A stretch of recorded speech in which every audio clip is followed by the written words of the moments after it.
Hey everybody, welcome back to Moonhawk Studios presents feeble attempt feeble attempt at multicasting. So welcome to Moonhawk Studios presents everybody. I am your host, Mac Paladin.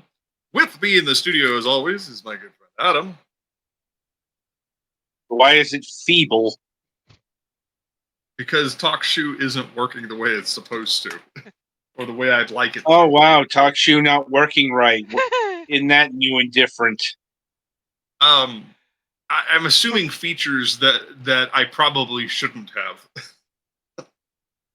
That's a mood. What? Somehow you were expecting more from TalkShoe, which is impressive. What's sad is it does give us more than it did before, but that's not saying much. I mean, yeah. Anywho, also back this week is Kevin. Back in the saddle, back for another season. Did you miss me, folks? Petty fan on tech. I haven't broken anything yet this season.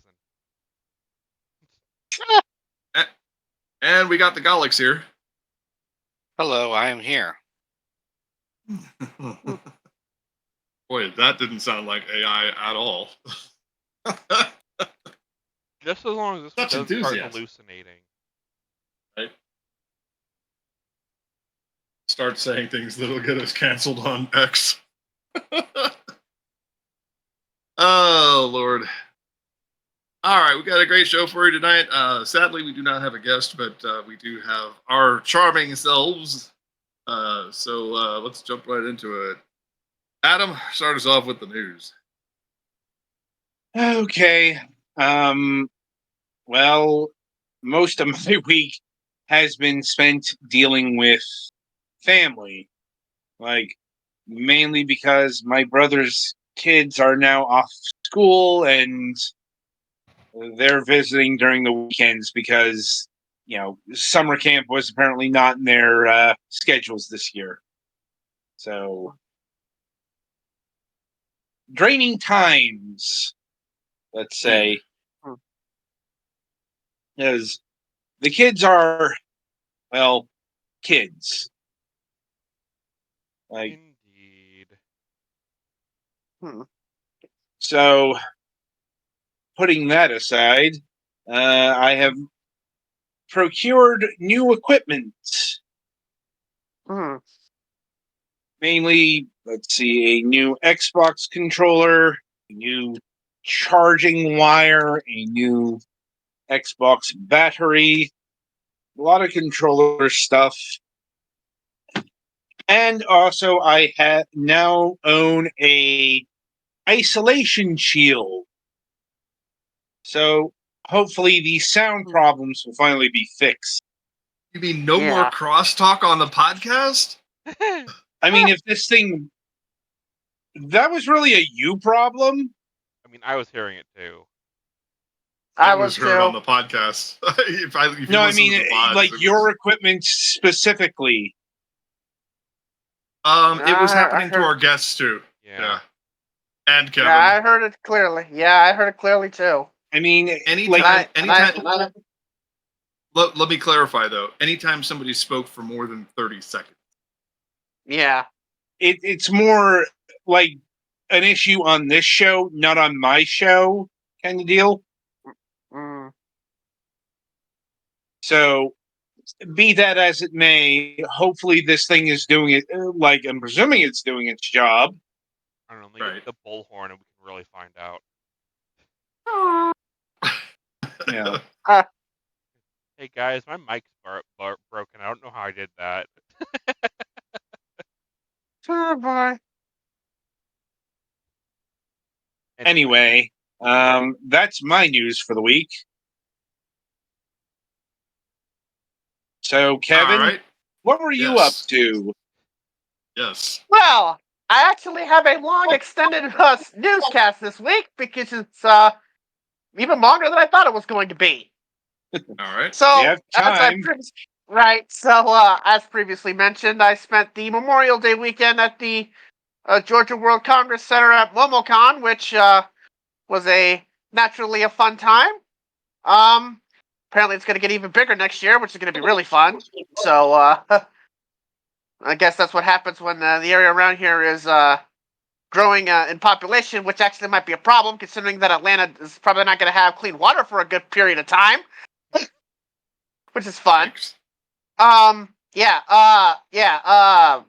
When you have water pipes that have not been updated at all since the 1880s, yeah, that's going to be a thing. I can't imagine anything going wrong with that. Oh boy, oh boy. Anyway, so that was the weekend, and then I started to get back to snuffing Wednesday, and then my Uncle Dan is getting married, and firstly I was wondering if I would have that Saturday off because the theater's being supposedly supposed to be busy, but apparently not because I got that Saturday off. So I went to my uncle's wedding in the eastern part of Atlanta and spent a night in Weston, which was a very fancy and rich hotel, the richest hotel I've ever been in my life. Wow. When you're in a hotel that has it is the very fanciest looking part that just recently opened, right next door to an arena, and well, yeah. So there was that fun wedding for my uncle, and well, now I'm battling through a bit of a cold right now, although it's more of a chest situation right now at the moment. So you can not hear my nose stuffy or anything, which is unlike yesterday. Right. And well, I'm good enough to do this tonight, so there you go. And Right. well, that is my news. I will probably not have a longer newscast than this again for another year. So, but that being said, Penny, what's your news? Oh, let's see. Well, I guess show pertinent news. I was able to get next week's guest confirmed, so guest next Yay. week. Yay! More on that at the end of the show. As far as other happenings, I called and canceled for DirecTV and got the probably lowest quality beg to get me to stay with them I've ever heard. And the best. No, don't go. Well, no, it's even more funny because the best deal they could offer me is still like $20-$30 more than what we're paying with Dish. So it's like, yeah, no. Bad. So yeah, and it's funny because apparently we don't need to bring the box in anymore. They just told us to quote unquote recycle them. Well, I got an iFixit toolkit, and there's a DVR over in the other room that needs to be recycled. So, homie, I just got a free hard drive.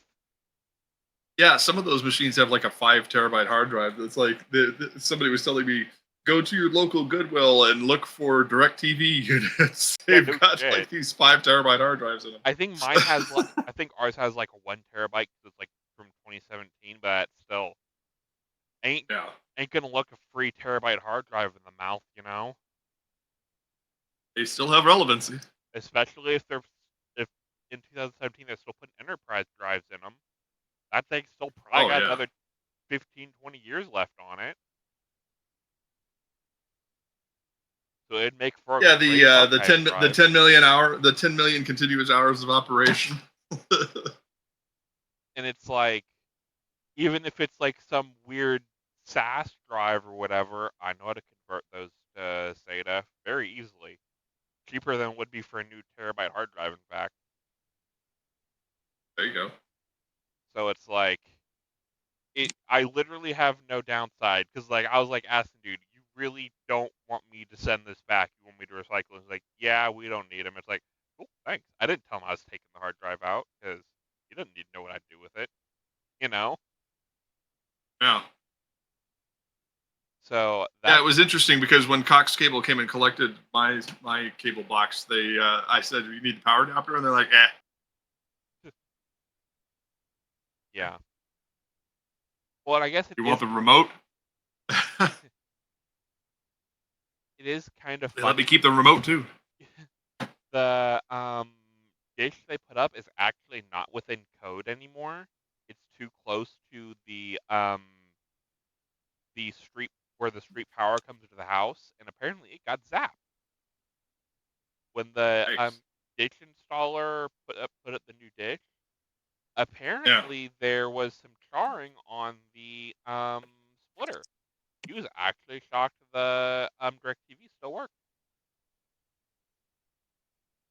So Wow. we're gonna need to find, since they're not gonna send somebody to take their dish back. We're gonna need to find somebody to get it pulled off the roof, even if my dad has to do it when he's feeling better, because apparently he injured his shoulder at work. Ouch.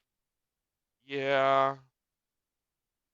Hopefully it's not what happened to my mom, because oh god, that was years of me wanting to rip my hair out, and now she can never work at the job she went to college for anymore, because her shoulder is too fucked up. But let's see. I am slowly working through exporting the MSP archive on the Twitch page over here to YouTube, because I Yeah. forgot. I saw a couple episodes. Yeah. One Pop just up. went up. Another one is queued.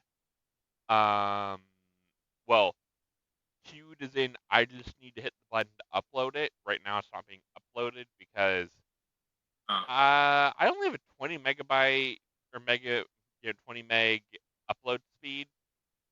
So Oh. it's either stream to Twitch or upload to YouTube.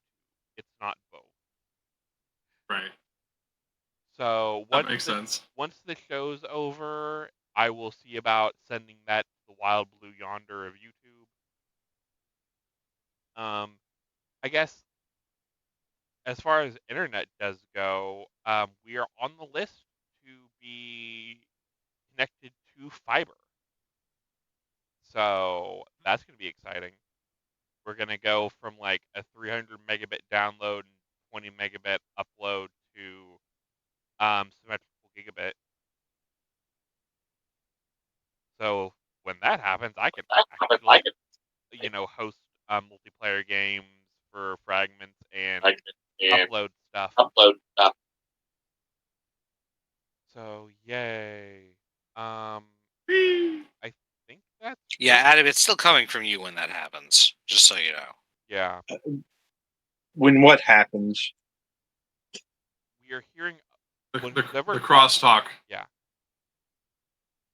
Hmm. I don't know if it's just you need to put on headphones or something like that. Adam doesn't do headphones. Yeah. Like maybe this just needs to be adjusted. No, like I said, I just got the thing. So All right. Yeah, I guess that's all from me. All right. Alex, what have you got cooking? Not too much around here. I've been having a little bit of a rough time with motivation between increasing heat and occasional rain. A lot of the biggest stuff in the stuff I do for fun has been in my Pathfinder game lately, but I don't talk about that often enough for people to really get it. They'd be missing context. Although one of the players who's currently taking a bit of a sabbatical is talking about running the next game and trying, or the next longer campaign, and in between doing some things to try out Pathfinder 2nd Edition, so I've been trying to do some reading and practice character making in preparation for that, although I do also need to read the actual rule books, which is rough when, just so I know what the actual rules are, rough with the level of executive function that I have, or as the case may be, don't. I'm probably going to be trying to increase my hours at work this month up to, because apparently they had a thing where the insurance decreased the number of hours slightly needed to get to have you count as full-time for insurance instead of part-time. And part-time insurance is very expensive, so that would be good to get count as single, and that starts next month. So I'll have to figure it out this month. I actually haven't been playing video games that much, but this past week, but I did get a copy of Paper Mario Thousand Year Door, which I'm looking forward to doing at some point because I never played the original one because I didn't have a GameCube. I've seen it played before and I know it's good, but looking forward to trying that myself. And with a new month, it is a new season in Splatoon 3. So, going to be a bunch of new stuff to pick up in game, so that's good. This probably might be the last season with actual new content, but we'll see. There's a Nintendo Direct this month that may talk about the future of Splatoon. We'll see. And I think that's about all I got. Well, the big news for me is that got my old piece of shit car repossessed. Again. Boy. Oh boy. Yeah, so the 2017 Ford Fusion SE that I had and was kind of nursemaiding along was I parked it Monday night, did the show with Shadows Mist and crew. Was gonna work that evening some more, but I got really tired, so I decided to pack it in and just go to bed after my shower. And so I came out the next day. I was setting up some consulting work with Alina, who is one of our show's benefactors, and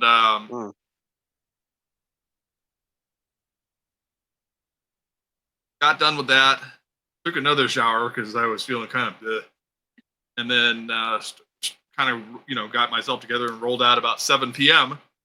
And I went and clicked my clicker because I remembered I had to park my car way out on the street because we're having problems with unauthorized vehicles being parked in the complex. That ends Friday night. We all have to have mirror tags, which I had one, but it's in the car. I got to go get all the pieces out of it. I am not recovering that car. They can fucking have it. It probably needs about $8,000 worth of work. Bushings, sway bars, motor mounts. I'm probably about 30,000 miles overdue for an oil change because of the fucking pandemic. The place that was handling the free maintenance for life on my car went out of business during the pandemic and got bought out by another company, and then there was no carryover for my contract. Oh boy. Yeah. Yeah, conveniently. Yeah, I had been going through tires like crazy because of how fucked the roads are in Tucson. Actually hit some invisible mystery object and took out my alternator last year. Damaged the rack and pinion steering a little bit so that there was a vibration in the front end. Oh boy. Yeah. Advanced track was out. So I was basically on standard brakes, no anti-lock. Because the entire advanced track system failed. Needed new front brakes. There was a recall that hadn't been done on the car yet for the entire front braking system. air conditioner was slightly leaky. I recharged it with the most expensive coolant known to fucking humankind. Mm. Then the blower motor went out. Oh boy. The car was becoming a filthy mess. It was getting to the point to where even contemplating getting it detailed was causing me anxiety and depression. All of the tinting was coming off the windows because some drunken fuckhead started clawing at it with her super long acrylic nails. Oh, fun. Yeah, I didn't catch it until long after they were gone, so I was just like, oh, that's great.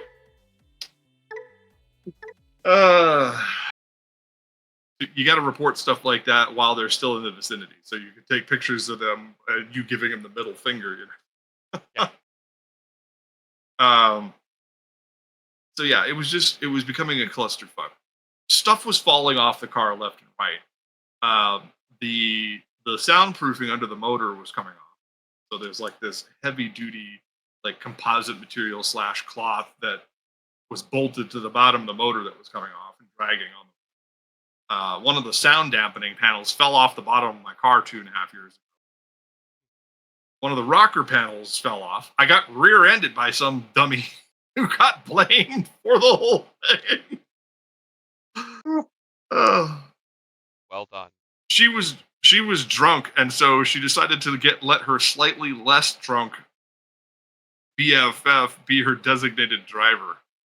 They were driving down Speedway with their headlights off. So when I changed lanes abruptly, Had no way of knowing they were there. they were driving a black Toyota Corolla. Yep. With no headlights on. At 1:00 in the morning. Genius. I am a 47-year-old Gen Xer, and what do? I don't trust the fucking camera. I don't trust the side mirrors. I frame my head backwards like this. So Last I checked, they do still very strongly admonish you to actually look with your eyes in like driving classes. Right? So yeah, so you know, back end was cracked up. It just kept adding up and adding up and adding up, and I couldn't do anything about it, So the car got repoed, and called my folks this morning because I rounded up the troops. So I talked to some of you guys about this last night, and said, "Hey, anybody can spare anything?" Got some assistance from our patrons on the other side of the studio. Oh, you know. So that I could pay rent. And I called up my folks and I said, "Look, I know you never want to hear from me again on this kind of stuff, but they took the car." And my dad says, "Well, I'm going to come down and help you out with your rent, and then we'll talk." And I said, "Okay." My mom and dad apparently talked at home while I walked to Fry's to go get a money order for the money I had. And when I got there, my dad says, "All right, jump in the truck. We're going to go up to Oro Ford on Route 77 and just see what they got." And I said, "To what end?" And he says, "Oh." So mom and dad came to the rescue and helped me get a replacement. It's still a 2017 Ford Fusion, but it is a significantly up. I ended up getting, instead of the SE, or the next step up, the SEL, I got the titanium with EcoBoost, which it's a 2-liter engine, but it's turbocharged. And it has leather seats, moonroof, Sony sound system, independent climate control, for roughly the same price that I was going to end up paying for my original.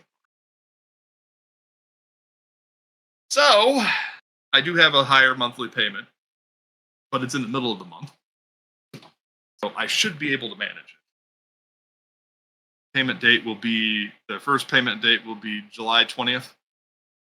And by then I should have everything sorted out. So that way I'm going to pay a lot more because with my fucked credit right now, you know, back in 2019, I had a credit rating of 777, all lucky sevens. Now it's less. Yeah. By like 300 points. Ugh. Yeah. And, you know, I'm an idiot. Mm. I made a lot of mistakes trying to do what I thought was helping. Mm-hmm. And it was to my own detriment. And, Yeah. what are you going to do? As the thought terminating cliche goes, what are you going to do? Yeah. But I have a much nicer car now, and I just got to roll over my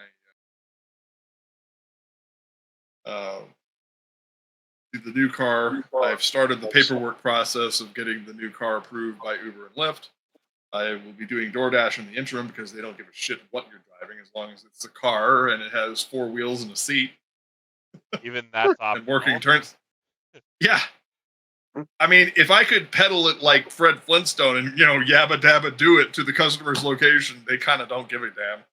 As long as the orders show up, they do not fucking care.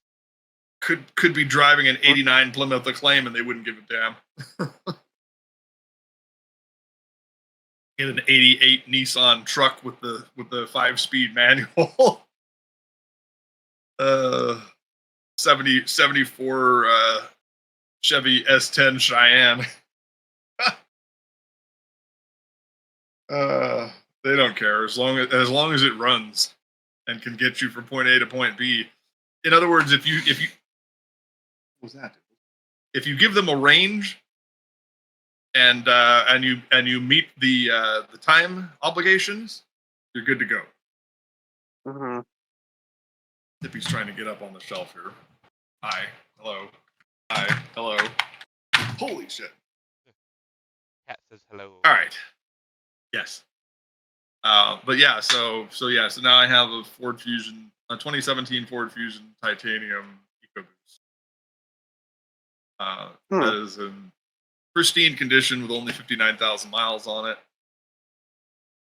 So I'm going to be because of the adjusted payment date and the fact that I'm starting over again, I'm going to be making significantly larger payments against it, so I can avoid the $10,000 worth of accrued interest over 72 months. Yeah. Mm-hmm. Because they hit me with a 14.96% interest rate with my dad's help. Yeah. Mm-hmm. Imagine it would have been over 29%. I guarantee you. I think the state maximum is 29%.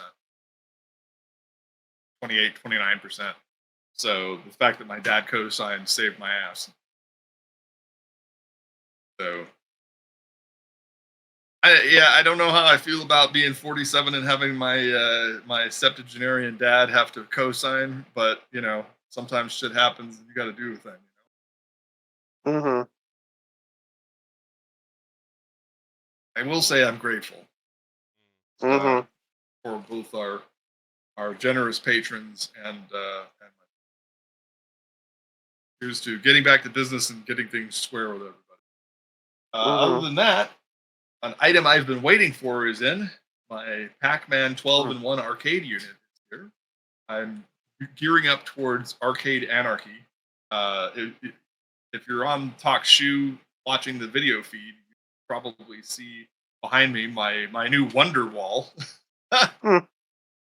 of all the stuff. I've been promising you guys that I would give you a sneak preview of the new streaming room once I got it to 90%. We're kind of there. I've got the art machine over here. I've got my video production machine here, video production and podcasting machine here. Got all my chairs set up. Got all the art and figures on the wall.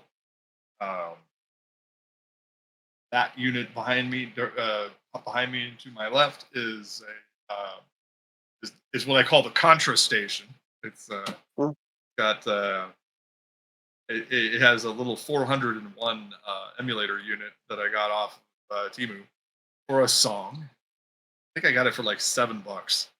And it's just a little handheld Game Boy-like machine that has a bunch of NES games in it. And because the meta right now,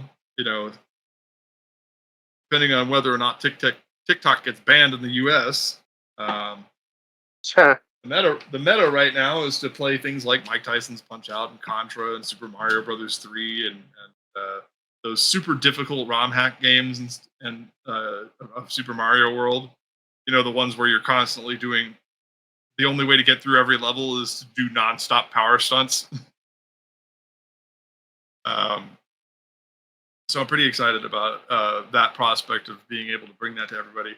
The door is closed right now to the true arcade room, but in there I actually have a Street Fighter 2. I have a Street Fighter 2 Championship Edition 1-up replica. 1-up arcade replica, and I am building a door hanger. I was inspired, but 1-up actually sells these door hanger units that have multiple classic arcade games. Like one will have Namco and one will have Midway games and stuff like that. And I was inspired by this because I found a couple of them that were wall hangers / door hanger units on eBay. So I cobbled together some things. I got a little knickknack cabinet for $6 in the surplus room at Desert Industries, and I got some surplus paint so I can paint it. And I've got a couple of things in my eBay shopping cart. I've got a backlit neon Pac-Man sign, and I've got a USB powered and a reflective Pac-Man arcade decal that resembles the old lucite plastic marquee tag from the top of the arcade unit.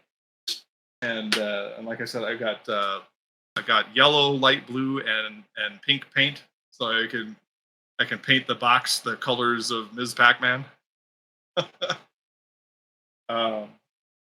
And this unit I found, I got this for $23, and it's one of those TV arcade things that has the AV cables on. And I found a 15-inch Samsung TV similar to the 20-inch that's behind me.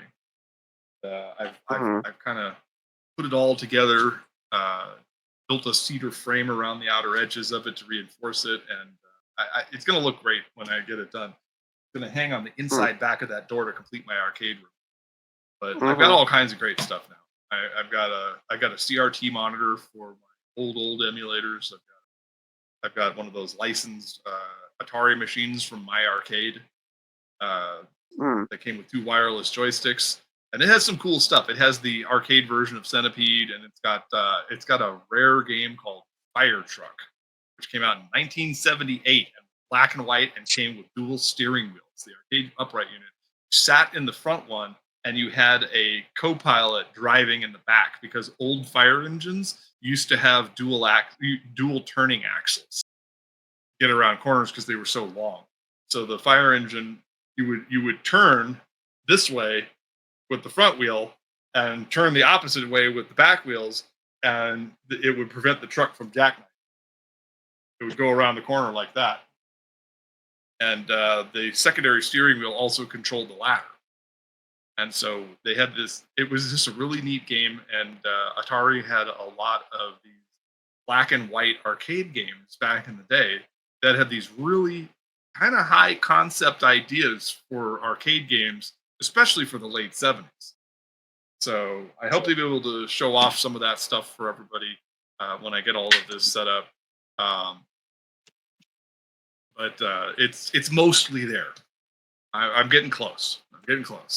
I have one more. Like I said, I want to finish building that door hanger arcade cabinet, so that way I can play my little Pac-Man machine here, because this has 12 different arcade games. And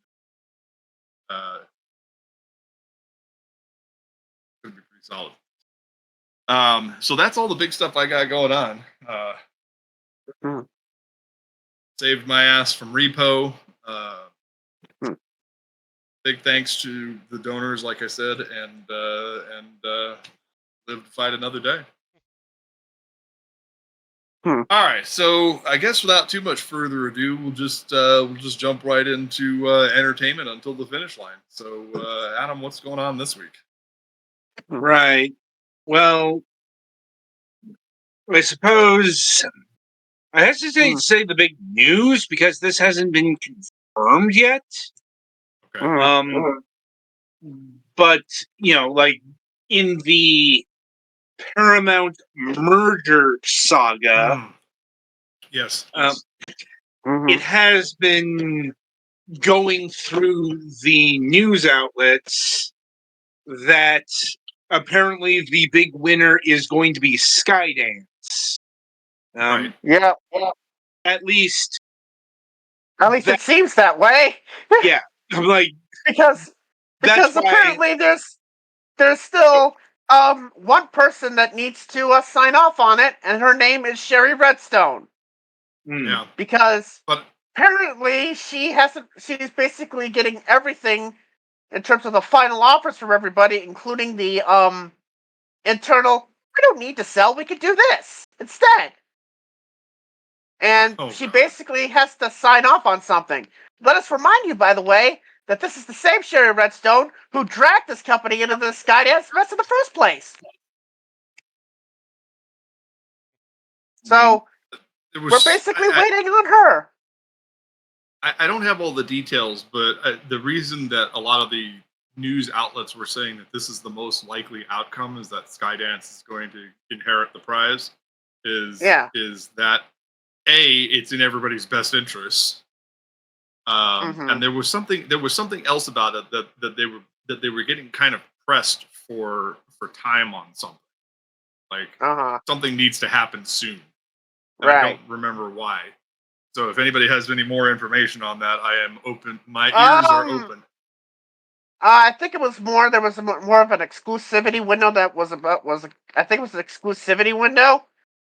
I think that's what that was, and it was coming up to where it was about to open up, and then they would get all the deals and everything else. But I mean, the most along of anything has been this Skydance complicated, mechanism situation that going all the way back to the beginning of this.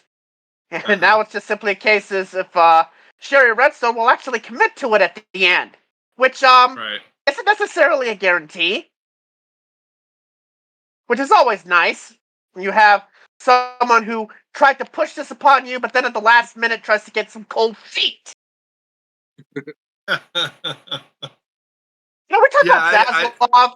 We talk about Zaslav. We talk about all these other characters in Hollywood. It ain't nothing compared to the Redstones, man. Nothing.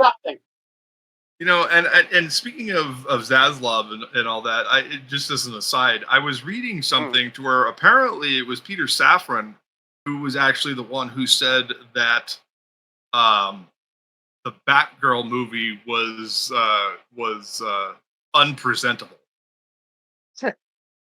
It was not Zaslav who pulled the trigger on that. It was actually Safran.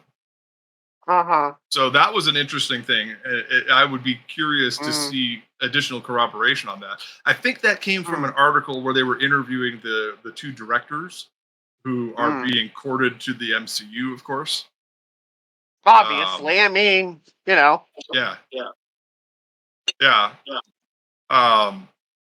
So that was rather interesting. I was like, oh, okay.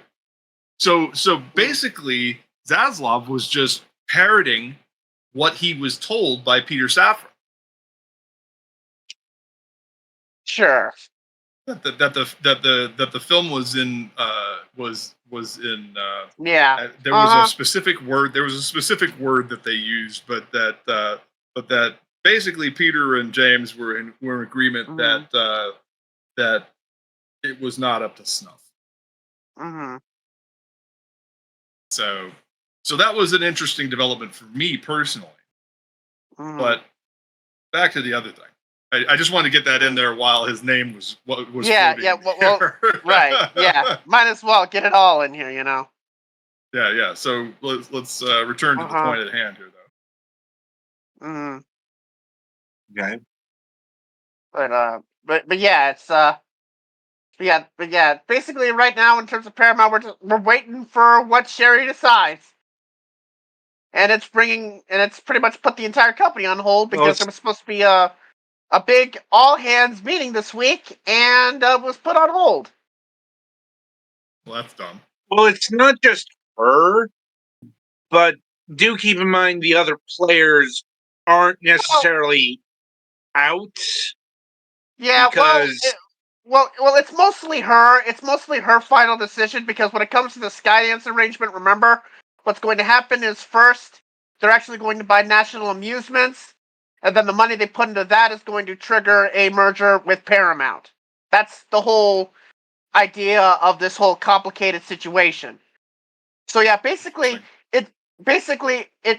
starts with her making a call one way or the other, and it's also a situation where she doesn't have necessarily have to go to Skydance or Apollo. She can give National Amusements to someone completely different and walk away.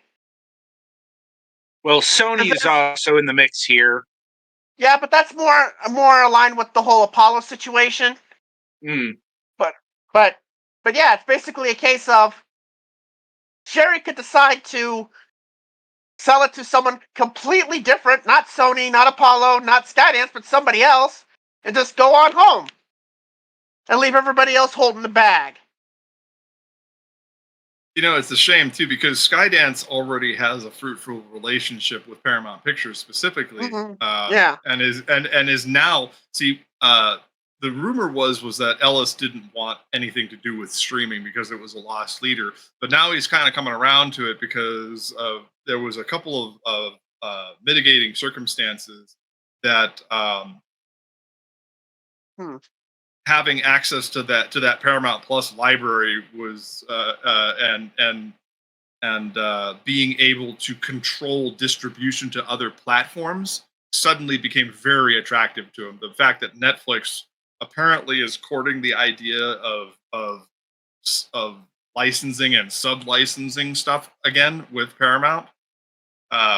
So it has a period of exclusivity on Paramount Plus and then moves over to Netflix. That was what I was reading was bringing him around to buying it all lock, stock, and barrel instead of just parceling it out. Because the original deal was he was only going to buy Paramount Pictures, and Paramount Television and Paramount Plus was they were on their own. So because Skydance has worked on the Top Gun, the Mission Impossible, and the Star Trek franchises, all of which are tentpoles for Paramount. So, it just Sherry's gonna Sherry. That's all I can say. That's so Sherry. Yep, that's me. Yep, that's all I can say about that. Yeah, I mean, literally, at this point, it's all up to what Sherry decides, which is really a fun thing to be at if you're working for that company, for whatever reason. Especially if you're working in the linear side of things, which right now is pretty much wondering who's going to kill me. Yeah. Because either Skydance sells me off, or Sony and Apollo sell me off, and I'm losing my job either way. I'm fucked. Yeah. So yeah, that's definitely a concern.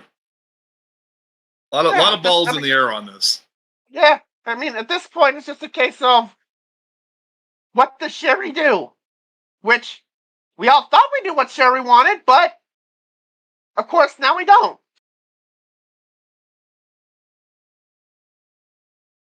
Fun times on Melrose. Fun times on Melrose.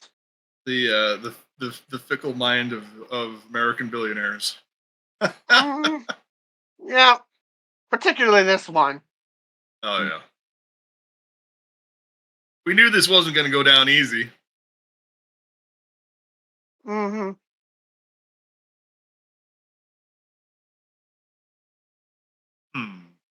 Nothing ever is. Anyway. All right. So what else we got? Let's see. So, Kevin, why don't you Hmm. tell us what MeToons TV is? Oh, you mean Me TV Tunes? Yeah. Yeah, there we go. Yeah. So Me TV, which is the big classic television network from Weigel Broadcasting, which is a company out of Chicago, is launching with Warner Brothers a new classic cartoon network with the MeTV brand. It's launching, I think it's June 24th, I believe. No, June 25th. Yeah, it's going to feature the Hanna-Barbera and Ruby Spheres library. Going to feature some of the cartoons that MeTV itself has been airing in the mornings. Looney Tunes, Popeye, Tom and Jerry. They got Woody Woodpecker. And they're also going to be airing Scooby-Doo. They're going to be airing some UPA cartoons. They're also going to be airing in the overnight period Speed Racer, and the Super Marionation shows, Thunderbirds, Captain Scarlet, et al. Oh wow. Yeah, it's quite a thing to fill in the overnight period, which MeTV and the Weigel networks are pretty good at doing instead of just filling it up with crap infomercials. Mm-hmm. So, but yeah, they just revealed pretty much the majority of their over-the-air line over-the-air affiliates today, and well, mine's unfortunately here in Georgia going to be one that I cannot get because it's so low powered. But they pretty much have one in most of the major markets, and they're also going to be streaming on the two services which feature the entire Weigel plex of networks, if you will. Friendly TV, that's spelled FRNDLY, and Philo, which is of course named after Philo Farnsworth, the inventor of the television. So but yeah, that's going to be launching on June 25th. They have pretty much they have a really good amount of shows already to start with. Their plan is to occasionally cycle out and freshen up the lineup every so often. So what you see in terms of the launch lineup won't be the one that might be in maybe a couple months' time or so forth. They'll probably do a lot more personal cultivation over time, tributes and maybe more specialty stuff over time as they get onto the ground floor. They're going to be airing a lot of stuff that haven't aired in decades on television. Particularly, I should note, Speed Racer is a part of it. It's going to be airing at 1 in the morning. Right next to it is going to be Marine Boy, which is the other anime from the 60s that was dubbed by that same group, but hasn't been seen on television since the 60s. Oh wow. So, yeah, Corrine Orr voiced the lead on that show. So yeah, but yeah, that's starting on June 25th. Like they always say, check your local listings, check their website. If you have an over-the-air affiliate near you, great. But if not, it'll be on the Friendly TV service for $11 a month, or if you want to go the full routine, Philo for $25 a month. But hopefully, you have a more closer over-the-air signal, so where you don't have to deal with that. Right.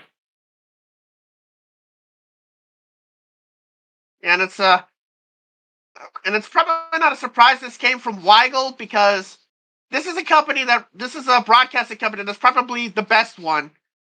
That isn't the one that doesn't have any egos or anything else, because they pretty much have the multi-channel and classic television over-the-air situation well covered. They have MeTV. They have the network formerly known as Decades, but now it's called Catchy Comedy. They've turned that Dabble network, which was once a how-to network, now it's a black sitcom network, which fits well with their portfolio here. They have Heroes and Icons, which is the over-the-air network that every night actually shows Star Trek. Oh wow. Yeah, they show Star Trek, TNG, and Deep Space Nine every night. Nice. Yeah, and there's of course MeTV, the Movies Network, which is basically how movies on television used to air on television, basically on over the air, but with commercials. But it's cultivated and it's not the same stuff, so there's that. Start TV, which is a women's network, and Story Television, which is basically old A&E and history shows that aren't the nutty ones. So,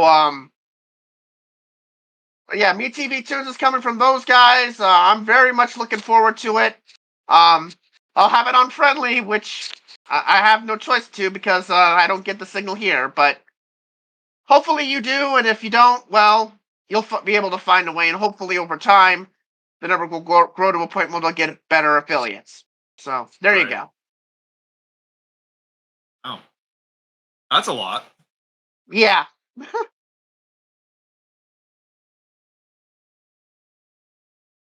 Anyway. Okay. Wanted to make sure you're all. Yeah, I wanted to get it done. all in. Wanted to get it all in. But yeah, I'm done. That's right. All right. Moving onwards. One more thing. I should note one more thing. There for it a personal is. thing. Yeah, one more thing. I should also note they also are going to air weekdays and weekends the real Ghostbusters as well, which is something that hasn't been seen on actual television since it went off the air in the mid '90s. So Oh. I should note that as well. It's going to be airing weekday mornings at 7 and Saturdays at 2 p.m. I think. I think it's also going to be around that time on Sundays as well. So it's going to get a lot of airtime. Also, strangely, the Police Academy cartoon is also going to be airing on it. I mean, everyone needs filler. Yeah. Can't You think wanna of talk anything more fillery than that. Yeah. Also, on Sunday mornings, they're going to be airing a strange side project that I think it was either I think it was Joe Barbera had of Bible stories in the morning. Oh my god. Yeah. Would they find Superbook? No. That's Pat Robertson you're thinking of with that one. Oh. No, I'm talking about what's it called? The fact that you could distinguish between these is scary. Well, no. I mean, I know somewhat of television history here. Yeah, it's called The Greatest Adventures Stories from the Bible. It was I looked it up on Wiki because I actually didn't even know about this. Honestly. Oh my. Yeah, but yeah, it was a 12 video it was a series of direct to video specials. Series of I think 12, so I mean Sunday morning 7 a.m. You want to fill something up? There you go. 12 full weeks of the damn thing. And by the way, another thing, as as most of these are going to be on FCC regulated sub channels, unfortunately they're going to have educational informational content. But they decided to do something interesting. Not the first one, but the second one. There's two that are going to be under the EI label. Captain Planet is the first one because, well, duh. But the other one is Hysteria. Huh? And that's that's the other one. The Steven Spielberg presents cartoon where basically they made fun of history. Yeah, in the typical that kind of routine, yeah. I think what scares me more is Captain Planet is still considered to be educational. Well, technically it is. It shouldn't be, but it is. I mean, it does enough to warrant it. I mean, and hell, you could ask for worse. I suppose. You could ask for worse. You can have the Don Cheadle version. Or you could have anything that's actually... You can have 99% of what's considered EI on the actual networks. Which is basically boring, sponsored dribble. I'd rather take Ted Turner's nonsense over that any day of the week. I'm like, it sounds like you know about this. Well, I mean, I don't watch it religiously, but you know, you've come across it at least once when you're up early in the morning. I'm like, I'll take your word for it, I guess. Yeah. I don't watch it. I just know what it is. Like, okay, once This is again, what like, this is what happens when you follow the trade pubs. Let's say. Anyway, so Anyway, but that's it. That's it are right there. you I'm done. sure you I'm have done. every facet of I'm done. this I'm down? done now. I'm done now. I promise. I'm done. I promise. I'm done. I'm done. I promise. Okay. Now, next. Next up on the hit parade. Yeah, moving Yes. on. Moving on. So, yeah, remember Beavis and Butthead? No. Oh. Which Hey, era? Butthead. He said he wanted French flies on the side. Yeah, which era?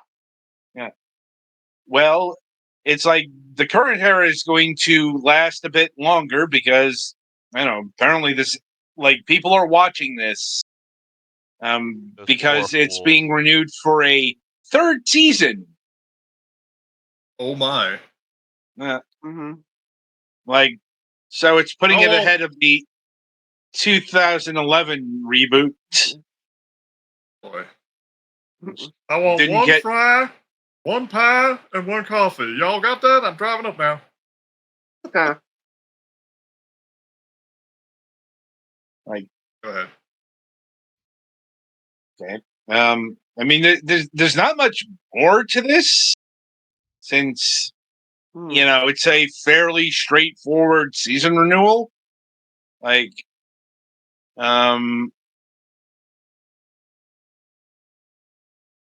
though, like, it is worth noting this is technically for Comedy Central, though the series premieres first on Paramount Plus. You know, kind of to connect it to the Paramount merger stuff that we were talking about, not Yeah. too, 2 segments ago. But this is the kind of synergy that would presumably end with one of the many mergers. Or, who knows what happens when.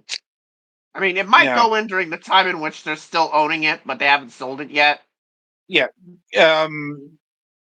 That is a fair point, but nobody seems to like Paramount Plus either. Mm-hmm. No. Probably because it's a huge money sink that hasn't been able to justify its existence. Mm. I mean, that is a fair amount of streamers, I will grant, but this one more than most, because you want to know why Paramount's in such dire straits. It's this thing. Yeah, when you're losing $250 million of every quarter on a service, largely due to a particular service, that's a red flag. Mm-hmm. Mm-hmm. I think last quarter they lost something like $286 billion or $286 million. It sounds about right. Mm. Right then. So Yeah. Sorry, I know there isn't an even flow here. I'm tired, so I haven't been. Well, Okay. I've well, had no. some shit going on, kids. Yeah. Well, it's like That's my old. Yeah. Well, no. I'm shifting to the main event here. Okay. Yeah. Now, like, we've gotten the pure entertainment stuff out of the way, but because we haven't talked about it yet, but we have to talk about it. Like, Mm-hmm.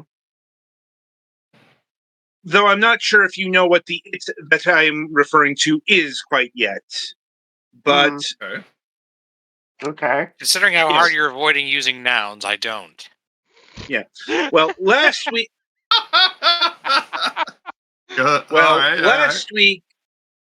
last week it was announced that Home Alone 2 star Donald Trump has been found guilty of 34 felonies. I'm like, All right, and there's more trials to go. Not this year. Yeah. I'm like, effectively, yes, but I feel like that matters less now that he is a 34-time convicted felon. Yeah, he got one. He got one. He got one 34 times. Yep. Yeah. And of course the Wall Street dipshits are all and the real estate moguls are all. Jon Stewart said it best about the guy from Shark Tank. He's like, the guy that's such an asshole that everybody on Shark Tank thinks he's an asshole. Yeah.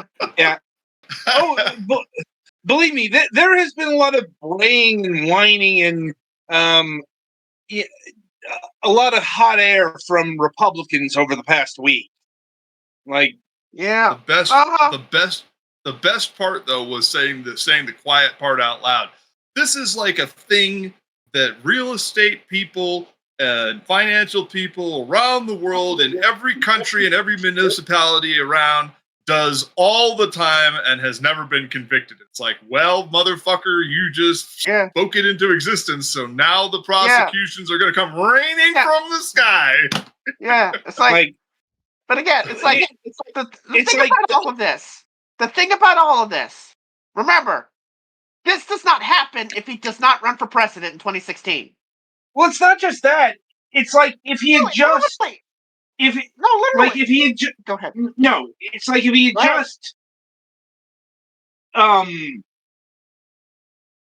not done, like, it wasn't the crime, it was the cover-up. Literally in this case. Yes, it's like literally. It's like nobody knows about. But here's the thing, though.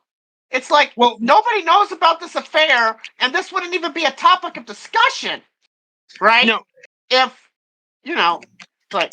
Well, no, that's literally what he got charged with. Also, for all these other fuckers who are worried about this coming to them, the thing that made it a felony was the fact that it was done, in an attempt to influence a federal election, which frankly, if that stops any of them from wanting to be president, then good. Well, if he used election funds for it is the problem. If he just uses his own money, this wouldn't be it'd still be bad, but not 34 federal charges. I mean, bad. Look.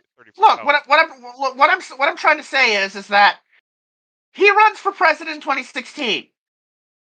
This affair happened. What was it? 2000? What was it? 5, 6? If I recall correctly, somewhere around there. It's when Barron was born, or shortly thereafter. Right. So it's like, if he does not run for president, this story does not come up. It might, because this story would not be in. Donald Trump cheated on his wife. Well, no. The story came up because he fucking bragged about it. Yeah. Right. He literally bragged about it. My favorite response to this, which made it very funny when his literal actual defense was no, nothing. I couldn't have lied. I couldn't have covered it up because it didn't happen. I didn't meet this woman. That literally was his defense. It's like the woman says you met him. People around you said that you met him, and you met her. You talked to her. You talked to her lawyers. You did all of this, and your defense is, I didn't know her. It's like, yeah, you did. Yeah, but the prosecution's chief witness is a proven perjurer. He was perjuring because you told him to. Yeah, exactly. The funniest part about all of this now, of course, being then you go back to Capitol Hill, and then you've got professional fuckhead Jim Jordan over there running amok, and he brings Merrick Garland before the committee, and Merrick Garland reads him the riot act, and he's like, I'm sorry, but Donald Trump's own guy started this whole wheel turning. He's like, he's the one who appointed the damn special prosecutors, so I don't know what the fuck you're talking about. very Will McAvoy style from Newsroom, Yeah. But at the heart of the matter is what he was actually charged with here, and that is 34 counts of falsifying business records in the first degree. Yeah. That's because, like I said, it's the other crimes that were committed here, while underlying, had already been termed out. The right. Mm-hmm. The statute of limitations. If we can prosecute him for this, then who's next? Who's next? Yeah, it's indeed. Hopefully, everyone. It's like, the whole, if they can do this to me, they can do this to you, doesn't really work when, yes, that's kind of the idea. Yeah, that's like literally what that the laws, laws administered to everyone. Yeah, by all means. Mostly see it as like a meme thing, but there's a lot of the truth to the but if they could do it to Trump, then eventually, they could prosecute other presidents who have done bad things of either party. Yeah, that's please. What we want. Yeah. Because they don't understand that can be a thing. Like, they don't understand that people could want punishment to happen to people who are on their side. Yeah. It's like, the thing is, Trump committed actual crimes here. Yes, and no other president has come close to this, except maybe Nixon, but that's another story. Well, it's like, I would also say, I would go back in time to, Warren G. Harding or something, who, if he had not died in office, he would have gone to prison. He would have gotten not only impeached and convicted, he would have gone to prison. Yeah, people honestly do not know how corrupt Warren G. Harding was. Yeah, it's just he died in office before anything could happen to him. Exactly. But other than him and Nixon, really, there are others as well. But in terms of modern times, Nixon by all rights should have been prosecuted, but that was the whole full-body pardon. Right. Exactly. But and it's also Nixon didn't commit any state crimes he could have been prosecuted for. Right. Yeah. So it's like this is Donald Trump getting comeuppance for stuff that he actually did before he was president. The fact that it's coming up now is just because it's like, well, I mean, you wouldn't shut up about it, dude. It's like, we gave you ample opportunity to not talk about it. Yeah. It's also that this trial has been 5 years in the making. Right. Mm-hmm. Frankly, to be quite frank with you, though, there was a time where many people, kind of including myself, were kind of wondering, are you going to bring up the charges? Are you really? But thankfully, the charges went up, the trial happened, they got the job done. The closing argument made us feel a little skittish a little bit because it went on a little too long. But it was 4 hours long.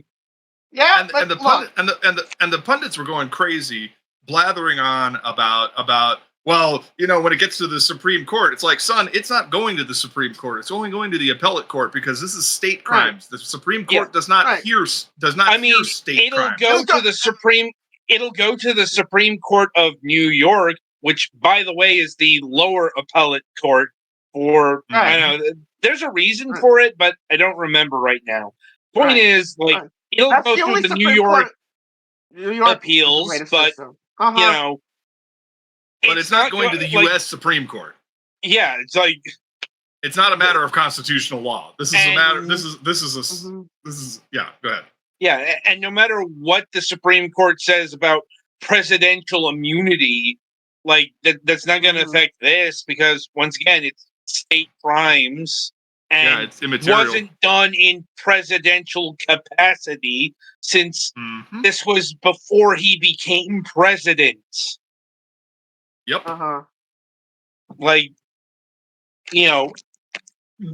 The amount of what the Supreme Court of the United States would have to rule in the case of this trial to make it go away would make the Supreme Court null and void.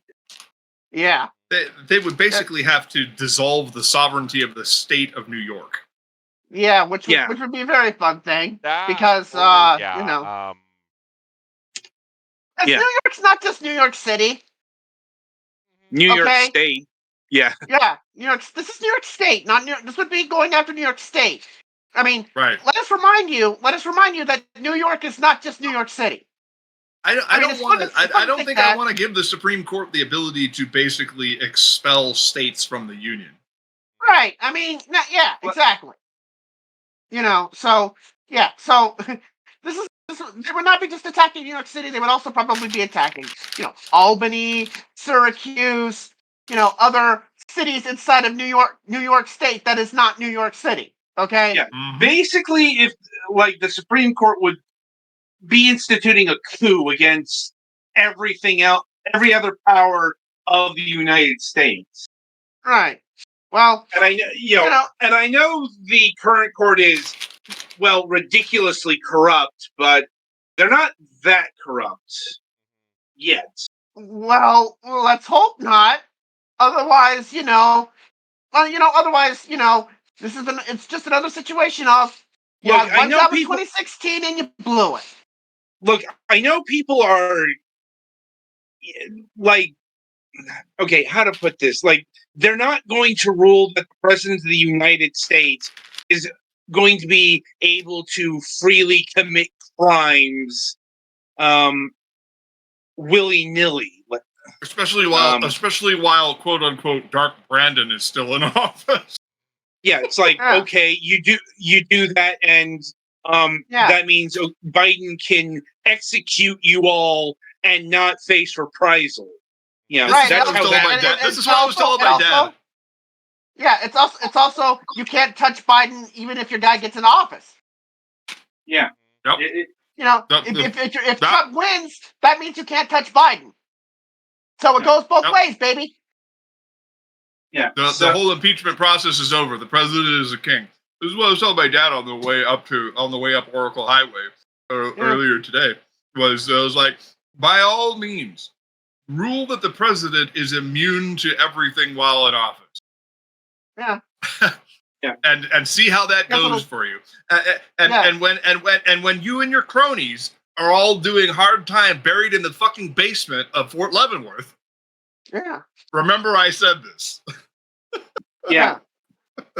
Give the president that power, the power of the fiat pen. Please do it. Let's see what happens. Yeah. Yeah. Because when it comes to Democrats, future Democrats are not going to be as, of bipartisan mind as Biden is. Yeah. As they pull out the dueling pistols on the floor of the Senate, and Ted Cruz is escorted out on a stretcher. Right. The point, the ultimate point is, yes, we are expecting some sort of fuckery from the Supreme Court. They're not about to will themselves out of existence. Right. It's probably not going to involve the state trials, but more of the federal trials, which would be another hot mess, considering, we'll probably piss off a lot of people in the military who are taught very hardly that you should not fuck around with classified intelligence, only for them to go, if you're the president, you can do whatever you want with it. Well, I mean, that's its own separate hot mess because of the judge. Right. But still, I mean, I think that's what the Supreme Court is probably going to be focused on in terms of their bullshit. Yeah. Is that specifically involving the federal trials. So. Yeah. Anyway, it's also worth noting that the Supreme Court doesn't have any enforcement mechanisms. Oh, of course. Yeah, there's the other thing, too. So the concern about the Supreme Court continuing to debase themselves and, delegitimize themselves is that, people start ignoring their ruling. Mm-hmm. So that's worth noting. Yeah. But I want to get back to the core issue here, and that is no matter what Republicans say, do, or rather whine about, the simple fact of the matter is, their choice for the candidate for president of the United States is a convicted felon. Yeah, It's like, he's a convicted felon in the state of New York, no matter what happens. it's like, that doesn't go away. No, I'm like, the and funniest- if He, you're, he can go there's down. a He can go highlight down to to. Yeah. He can try to go down to Mar-a-Lago and bury his head in the sand, but it's not going to do anything. yeah, Yeah. I'm like, and, you know, perhaps some Democrats are struggling with what to do with this information. It is worth Well, noting. it's not the majority of them, I don't think. Yeah, it's It's like, more of a case. It's more of a case of trying to, you know, balance the fact that he's still going to be on the fucking ballot no matter what. Yeah. And the fact that this is the case. It's more of a case of trying to find that right balance, not completely disregarding it. Some are trying to. Let's be fair.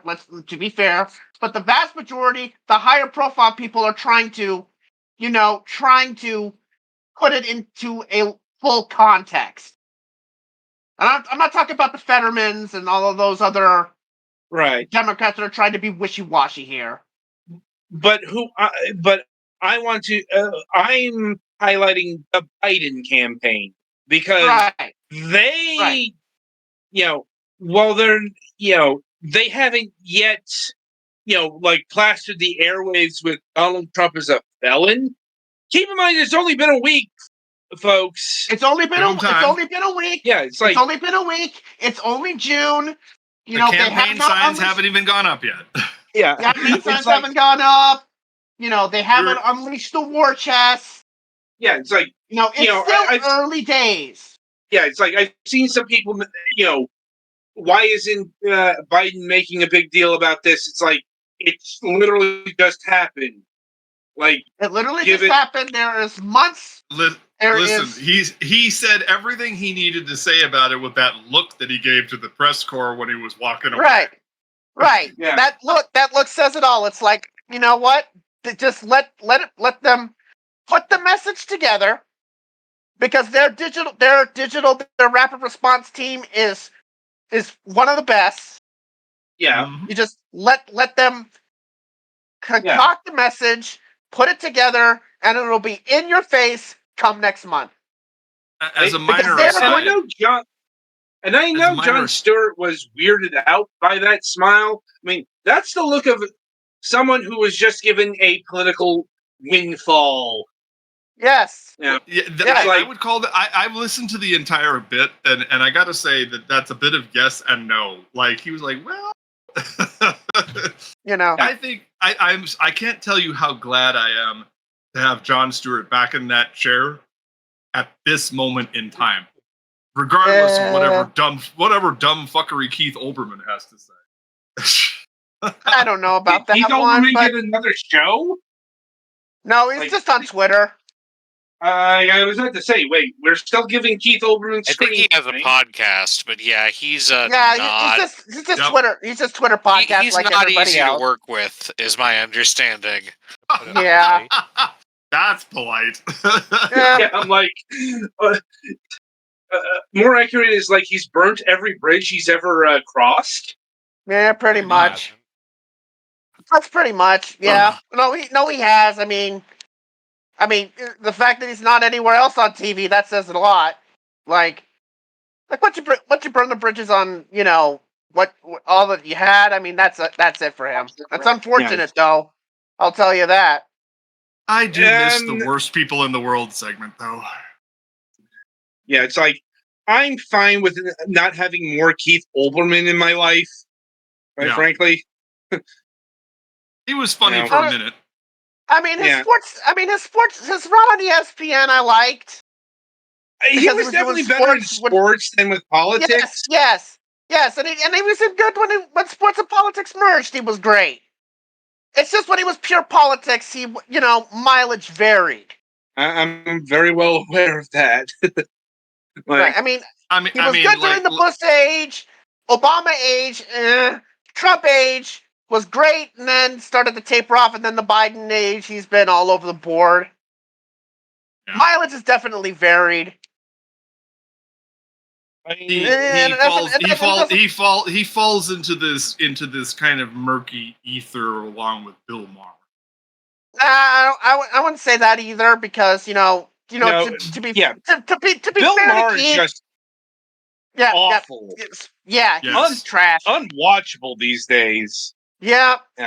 I mean, I've said this for years, and it's still true. He's basically Dennis Miller after 9/11. Yeah. It's I'm like- ironic because basically Bill Maher replaced Dennis Miller as HBO's crank comedian that talks about politics every week. I know. But yeah, basically Bill Maher is Dennis Miller after 9/11. He was funny in the 90s, but eventually over time his comedic shtick became worse and it became edgy and of a kind that is out to piss people off for intentional reasons. And it's like, nobody wants that shit except for his hardcore base, which apparently includes people who work at Deadline Hollywood for some ungodly reason. He posts about a show every week! I don't get it! Literally, nobody gives a shit about Bill Maher except his core base, which has to be dramatically lower over the last 5 years. On account of them dying. Yeah, I mean, I don't know. I mean, it boggles the mind. I keep running into his fans on X. Yeah, he's which got is a core unsurprising base. Which is unsurprising given the nature of the platform these days. Like, yeah, I just tend to dunk on those people and then block them because it's fun to do, and they're very basically stupid. Ignorance. It's basically it's ignorance unless I have to deal with them, which is rarely, if ever. Yeah. Remember a time when it was considered a faux pas to comment and then bounce? Yeah. Comment and block. Remember when that was considered faux pas and now it's standard operating procedure? Yeah. Well, when you want to get people off your fucking timeline. Yeah, or just say the stupidest political shit imaginable, like just I don't like Biden for X. I'm not voting for him. Like then you're basically supporting Donald Trump. Like it's like, but no, that's not what I meant. Okay, it's like to me at this point, it's like you don't want to support Joe Biden. Okay, fine, go away. Because it's at a point now where it's like nothing I can say can change your mind. Nothing that I can debate you with can change your mind. Clearly, you're dead set because you'll find something else. It just go ahead. Well, it's more. I'm gonna do my job. You do yours. Whatever. That's the actual viable choices we have in terms of who's going to be president. Like, right. Okay, you don't want either of them. Well, here's the thing: life is in your fantasies. Yes. It's like, or it's either Trump or Biden. That's it.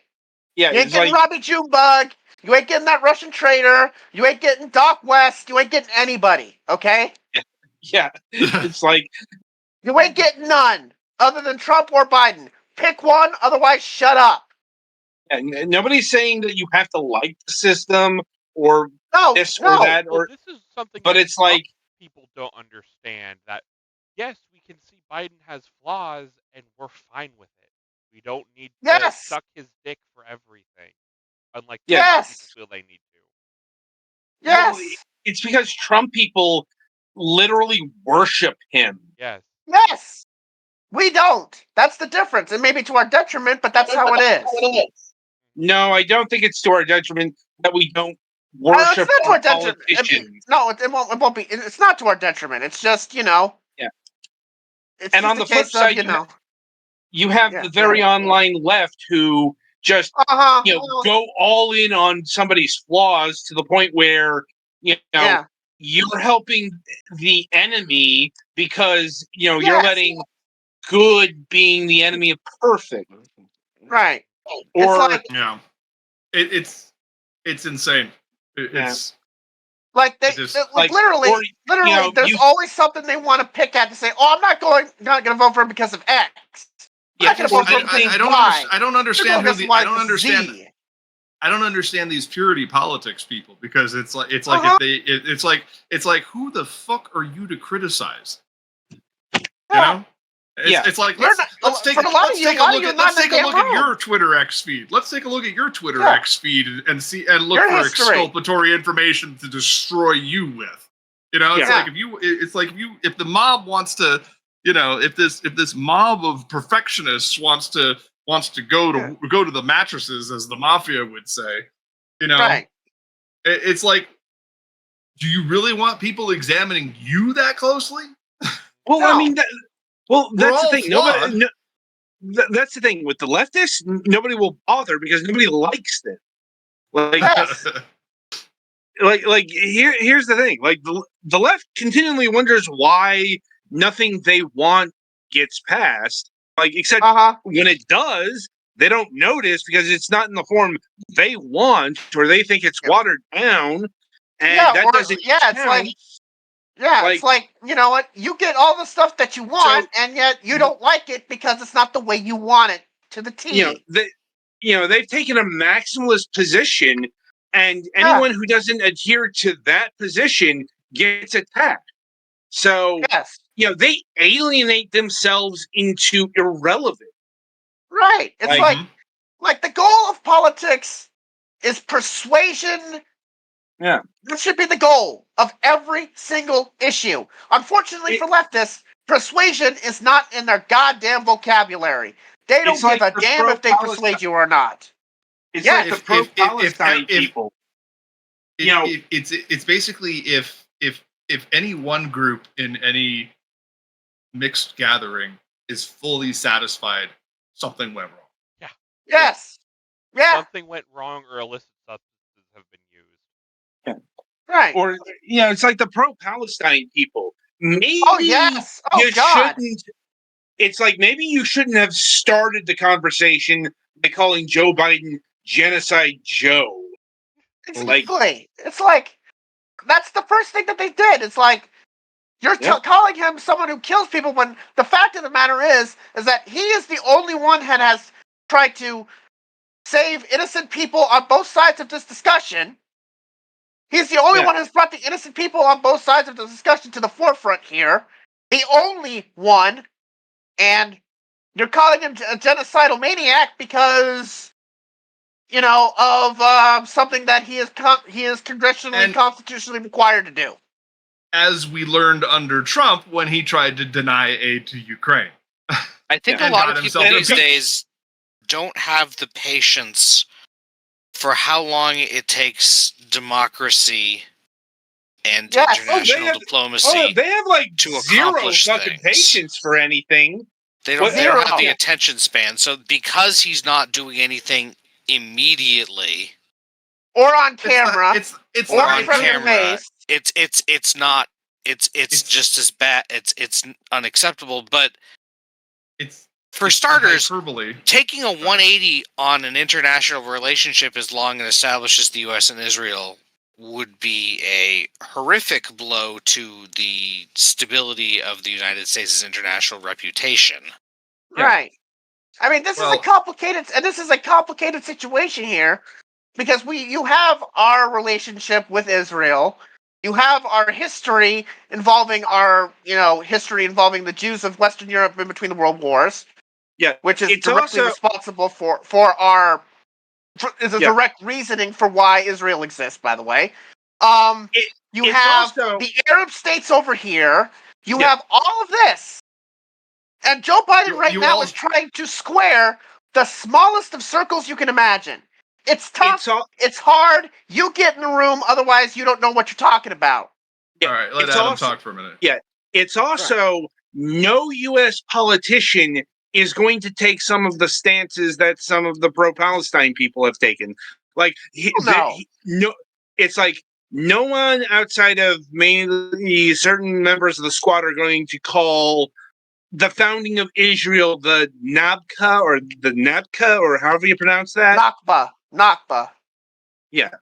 Like, they're not going to call it the catastrophe. No. For fuck's sakes. No, they're not. I mean, that's what the Arab world calls Israel it. does. No, Israel does not. Yeah, No, the Arab the- states do. The Arab side does. The Arab side does. Yeah. But no, the Western powers are not going to use that terminology. Yeah, it's the like tribes of the Middle East have been in constant conflict for 3,000 years. The Yes, the that's United another thing to States is think about the here. United States is the new kid on the block. We may have a really big Relatively bat, speaking. but we don't have a dog in this fight. I mean, that's not true We do either. kinda. We do have a dog in this fight, unfortunately. we do. What I'm getting at is that this conflict, as always, is bigger than us. Yes. Oh yes, Absolutely. But it's also smaller than us because Right. once again, like the pro-Palestine people think that this is the issue of the age for some reason. Like they're connecting Yes. it to climate Every justice goddamn thing. and imperialism and racism and just everything. And no, stop that. Well, It's like, all of it does have some semblance of here, but more to the point, Yeah. it is not the thing that requires everything, joy, Yeah, pride, whatever, to shut the hell down. No, Yeah. it is not something that requires you to disrupt everything. and It's not. like and it's also no, it's not connected directly to everything else. No. Like like it's like what's going on in Palestine doesn't have much to do with what's going on in Pride. Like no. It's like Talking about all we have to do is defund X or defund Y. It's like no. It's like what's that going to do? And that's again more to the point. What does yelling at a pride parade? What does taking over a museum building? What does taking over a college campus? What does that do to the people of Palestine who are living in squalor right now? They're not going to care. And it's not going to. It's certainly not going to move. It's certainly not going to move the people who need to be moved. It's certainly not going to move them an iota. It's also working against your cause. Yes. Because nobody likes this shit. Right. It doesn't bring more people in. It drives them away. God. Trust me, it bugs me just as much as it does you, man. Yeah, like. Oh man. Yeah.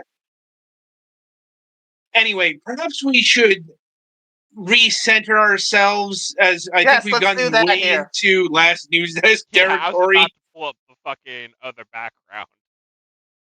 I mean, at this point, having like slowly dropping from the top. Dude, it got us a good 25, 30 minutes after. Hey, we got 25, 30 minutes off of this shit. So hey. All right. I know, but it's like But yeah, let's move on because it's getting out of whack. To where we were, and that is the conviction of Donald Trump. Right. Right. Not only because it has been highly entertaining for me and will continue to be so for basically ever. I mean, think about this. The sentencing is on July 11th. 4 days later, the RNC kicks off in Milwaukee. There's a probable high likelihood that whether he's in a jail cell or whether he's at home with a monitor strapped to his ankle, he might have to virtually call in. Oh yeah. And because here's the thing, it doesn't have to be jail. Also, everyone's thinking. Also, 2 words. Also, 2 words. Travel restrictions. Yes, that's what I was about to get at here. Here's the thing. It doesn't have to be jail. It doesn't have to be a prison sentence. All you need is a hard probation. All you need is a hard probation where you are stuck in the state of New York in your tower that you can't pay for, by the way. Where you are stuck in New York and you have to beg, plead for permission to go anywhere outside of where you are to meet, including your ill-gotten haven in Mar-a-Lago. Yes, that's right. You have to have permission to go anywhere, and I mean anywhere. And I know this from experience, by the way. I know how this probation stuff works. And let me tell you, for him, he's going to wish he was in a jail cell. He's going to wish, because he's going to be stuck in that tower that he doesn't like because he prefers his Florida home now. But he's going to be stuck in that tower doing absolutely nothing except being there and him and Haw and be in front of a camera for however long it takes. He can't go anywhere without begging for permission. Yeah. Maybe he gets it, who knows? But the fact of the matter is that it doesn't have to be jail. Get a hard probation, and it does just as well and just as hard and just as good, and will drive him just as insane. Yeah. And for those who are saying, he might not, he won't get jail time. Well, here's the thing. Trump is working very, very hard to make it so, wriggle himself into jail, because you know what judges do at sentencing? They take your conduct into consideration. And keep in mind, Trump he does has he basically pushed up to the line in with his gag order. Like, he got cited, 9 times? I think it was more 6, 7, or 8, but yeah, the point of the matter is this. Yeah, was it 9? It was either 6, but still, the fact of the matter is that he got cited multiple times. Not just once, multiple times. And that's the point here. He was told if he did it again, he would be held in contempt. Right, exactly. Also, another thing that Trump has not done and may not even be capable of is show remorse for his crime. Remorse? What the hell is that? That's unmanly. Yeah, I'm like, no. Which is literally the mindset. Also, to show remorse, you have to admit that you've ever done anything wrong ever, which he's also incapable of. What's interesting about it, though, is that, again, like the pundits who are going around, he's not necessarily saying he didn't do these things. He's actually saying it's a victimless crime, and who cares? He's basically the current pivot in the spin is trying to make it like, well, okay, so what? Who fucking cares? It's a victimless crime. So the banks got screwed. Of course, the banks getting screwed does screw the little people. Interest rates go up. Because there are people who invest. They're less likely to. They're less likely to give out loans to people. Aren't in the upper echelons of our country. Right, and that hurts the people who who need help from that upper echelon. Like, if the banks shut down, then the people who have money in those banks, who do business with those banks on some level, they're screwed. There's a victim somewhere. You just have to look into it. And actually, it's much easier in this case because it's the people of the state of New York and also the United States of America. Yep. And he'll probably be told that at sentencing. Right. Now, of course, we have to remind ourselves that this is the first time he has been convicted of anything, which is, yes, an absolute disgrace to our judicial system regardless. But the fact of the matter is this is his first conviction. That's going to be put into consideration here, unfortunately. It's oddly. Look, it's going to be a case of, is that balanced, as well as the fact that he is a presidential candidate, going to be balanced with the crime? This is going to be a judge's decision. People will like to always call him Teflon Don, but I gotta say, that's not such a happy moniker. I mean, what is Teflon known for? Well, it's a non-stick surface, but it's also known for releasing ions that kill birds and other small animals. Yeah. Also, the original Teflon Don, John Gotti, he died in prison. Yeah. Mm-hmm. Yeah. So, and although look, I'm just at this point. Do not look. At this point, it's going to be up to the judge what he wants to do here, because the pressure upon him is freaking immense. It is going to be immense, even regardless of all of the doxing and everything else that's going on. And apparently, allegations that they tried to bribe jurors. I mean, look, it's just a case of it's literally going to be a case of what does the prosecution decide? Firstly, that's the first thing we have to look at. What does the prosecution propose? We know the defense is going to go, we want no jail time, no probation, no nothing. It's just a case of what does the state prefer? That's the first thing we have to look for. And we don't necessarily know that yet. Like, there's another thing in this equation, though. And that is, Trump was given a probationary form. Right. The probationary interview. Right. Will that's he going to do play that? into. Right. That's going to play into what the state proposes in terms of what their preference is. Yeah.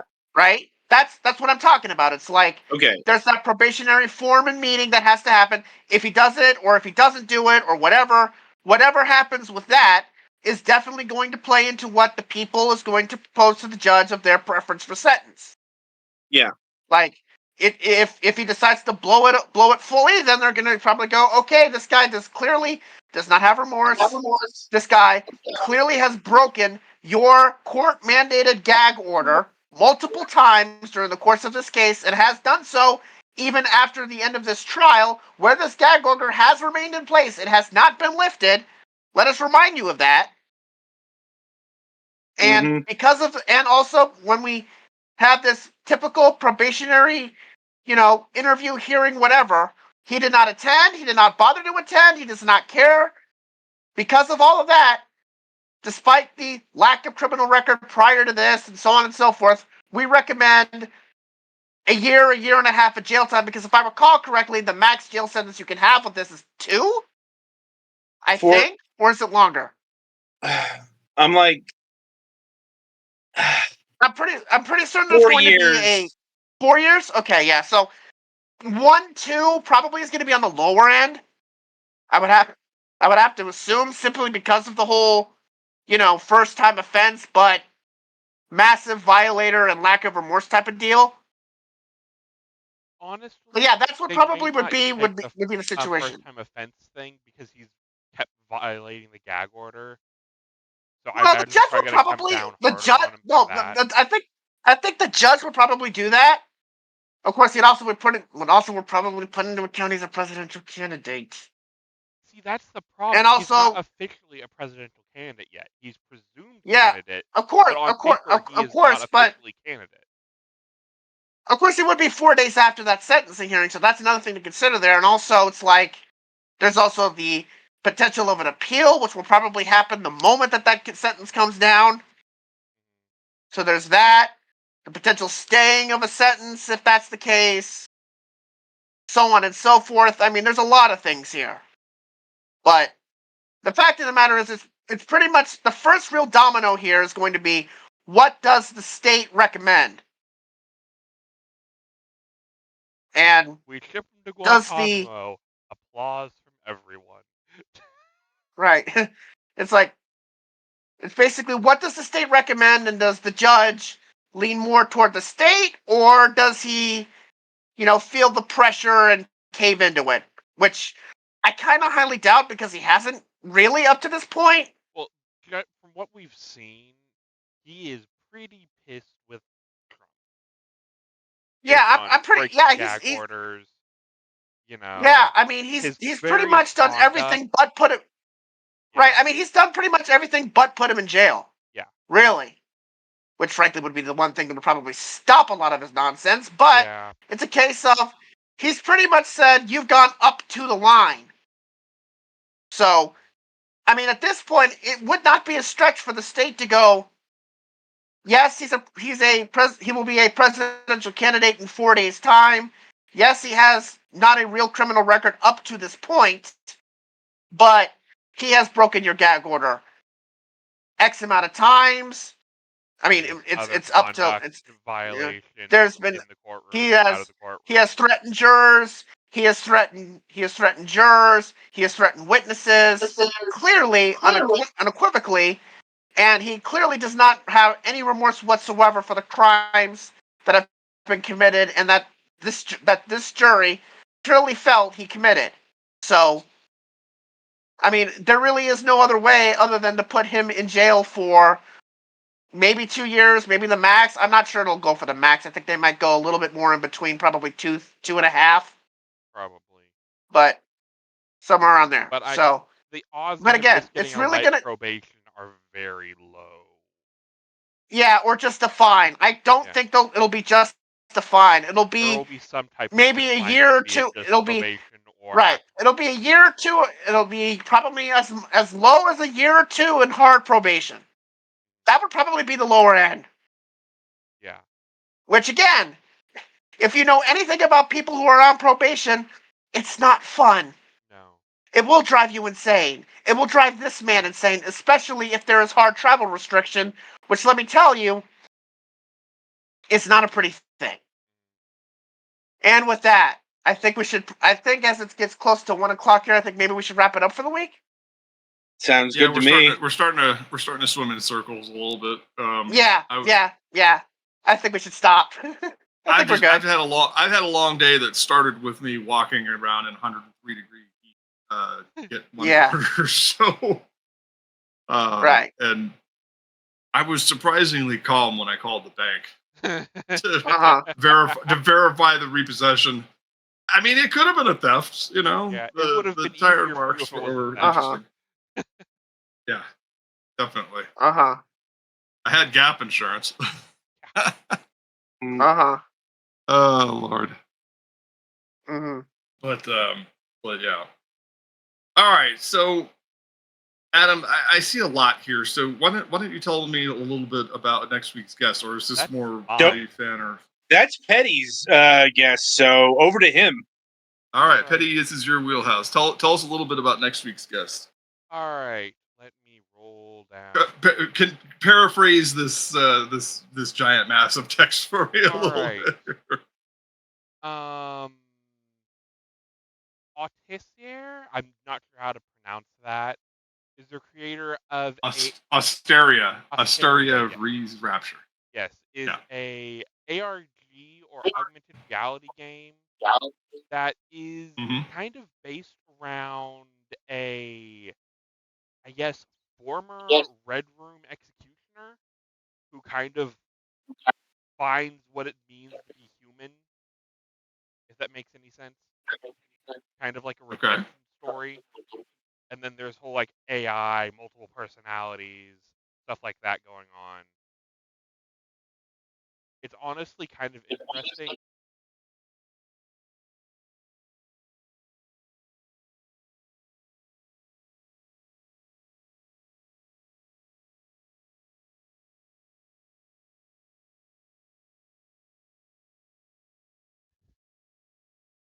And we're back. Okay. All right. So I guess. So we'll wrap it up here. Yeah. All right. Well, I mean that. Go ahead. I was just gonna say, just real quick, I don't know what got cut off. Our guest next week does an interesting ARG series that is on YouTube. Just go look up Ree's Rapture. How do they spell it? All right. It is. Well, it definitely sounds interesting. It's RHEE Rapture. And there's YouTube. There's also kind of a visual novel-esque, like, story amalgamation thing that they did. If you don't want to filter through all the videos. And yeah, definitely worth looking into. Alrighty. Okay. You were cutting out a lot, so I was trying to listen carefully. But it definitely sounds interesting. It is, yes. All right. And it also sounds like one of our more complex interviews. So I will be keeping a sharp eye on things as it unfolds next week. But that's it for this week's Moonhawk Studios Presents. Of course, join me and Shadows Mist on Monday for more Blue Mondays. We will back at that time. I am keeping to a somewhat minimalist schedule because of the whole car fiasco and trying to keep my finances in order. But I will give people updates on the VTubing machine and Arcade Anarchy because I am going back to the secondary channel, the Maze Paladino. So I will be updating show cards and everything on Mac Paladin's Retro Gaming Emporium, sort of redivesting all of that stuff back to its component places. We didn't really do a whole hell of a lot before disaster struck anyway, so it's not a giant loss of continuity, and maybe 1 or 2 episodes of some stuff. So I'm not terribly worried about it. But that's it. So I have a raid for everybody this evening. I'm going to be sending you all over right. to Vivi. She is a VTuber who's currently playing Resident Evil 4, the original version. Yeah, I guess Okay. that's it from me. GameCube or PS2? Xbox. She might be doing the PC version. Ah, okay. All right then, folks. Once again, thank you everybody for joining us. And as I said, we'll keep evolving this whole talk shoe thing back into the mix. I figure out how best to reintegrate all of our possible channels. Yeah, that's it. All right, so looking forward to it. We'll see you all next week. Again, thanks for watching. Stay safe out there.